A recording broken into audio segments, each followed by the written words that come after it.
environmental problems because, well, peaceful methods haven't worked in the past, and because they're not working right now, and because the situation is so dire. They said that actually gradually protection, you can't do it now and it's bad because it didn't work right away. That it takes time to actually work. But you got to remember in their cross example, or cross X right now, they actually said that violence won't work at once either. We're not going to just make everyone get rid of microwaves and cars just by promoting violence. Then what is the difference between violence and peaceful methods that they try so much to say they try to say so much that violence will work, but actually they can't actually prove that. They say that violence is justified to save people's lives when there are no alternatives. Again, the negative side agrees with this when there are no alternatives. There is an alternative. And this alternative is actually working. Things are getting better in the world. Norway, Sweden, these countries have succeeded in reducing carbon dioxide emissions. China, although one step at a time, is going to a cleaner economy. America is doing this as well. The whole world is gradually working towards a cleaner place. How can they deny this fact? And why are they saying that peaceful, gradual, step-by-step procedures are failing? Ladies and gentlemen, they also said that violent acts have been justified in the past. And they came up with this example in their home country, United Kingdom. Yes, violence will bring people's attention, but that does not mean people will agree with it. In fact, sometimes this attention is people's contempt at this issue. For example, let's look at 9/11 terrorists. We all in this room right now know about the 9/11 terrorists, but I'm pretty sure that none of us actually liked what happened during the 9/11 terrorists.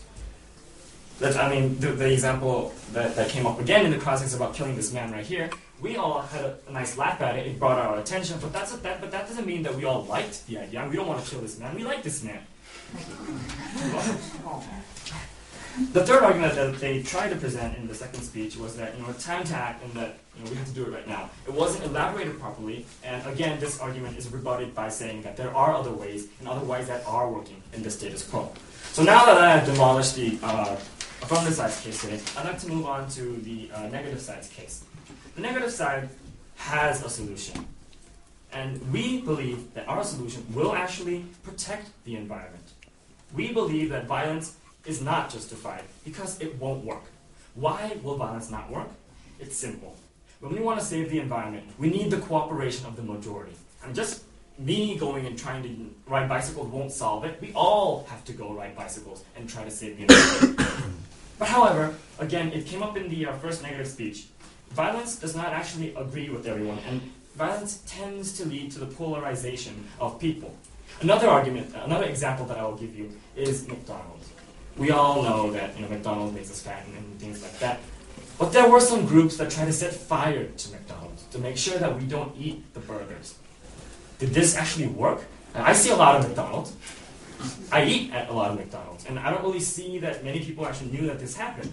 But on the other hand, the movie Super Size Me actually got our attention and actually proved to us that McDonald's is bad and we shouldn't eat these burgers and we'll get fat if we do. So it's not exactly violence that actually gains the attention of the majority. It's actually other things like Super Size Me will actually do that job. Violence, in fact, polarizes these people. We see these people who set fire to McDonald's are bad people. That's exactly what will happen to the government side here. They will get effects. They will get results right away. But the result will not be environmentally friendly, new ideas. It will be a contempt towards the government because the government is using violence against the people's main perceptions. So now that I've proven to you that people will not like violence, and therefore violence will not solve the problem, so therefore it's not justified. And our first speaker has clearly proven in his speech that violence itself is an inherent harm, and therefore violence cannot be justified. There are two arguments that the negative side today brought up that clearly stated that no matter what, acts of violence to protect the environment cannot be justified. But on the other hand, negative side was here talking about cooperation and Super Size Me and all these examples. These examples actually were peaceful and friendly, and they did solve a problem. So it is a negative today that are saying that it's not the affirmative idea saying that violence is just, it's not the negative side. Affirmative side shouldn't be saying that it should be violence that are justified to protect the environment. It should be much more peaceful and gradual, step-by-step matters that are working like Super Size Me. Thank you. So just make a couple of points. I'll ask you a couple of questions. Right. Firstly, you were talking about McDonald's. Yes. Do you really think that stopping people eating McDonald's is the same as saving billions of lives? Yes, in principle, why not? So you think that stopping people eat fast food is the same as saving millions of lives? I'm saying that the psychological effect and what the effect itself is similar in principle. Do you not think we're in a far bigger issue than whether we eat McDonald's or not? Do you not think we are in, as we mentioned in both speeches, are we in a war to ensure the survival of humankind? It is a far bigger issue. That's exactly why I'm saying it's similar in principle, not exactly itself. Right. You also said that you believe violence can work when there are no other alternatives. Well, when there are no other alternatives, violence is apparently the only alternative. Right, therefore it's just fun. Pardon? Therefore it's just fun. When there are no alternatives. So violence is justifiable. When there are no alternatives. To protect from global warming. Again, when there are no alternatives. Right, excellent. You also said that violence is inherently bad. May I ask what you mean by inherently bad? Do you think it was bad when the French overthrew the oppressive rulers they had by overthrowing the Bastille? Do you think that was bad? No, I don't think that's bad. So how can violence be inherently bad? Let's imagine this guy. He just died. No, I don't want to take individual cases with my colleagues, if that's okay. I'd far rather look at, is violence inherently bad?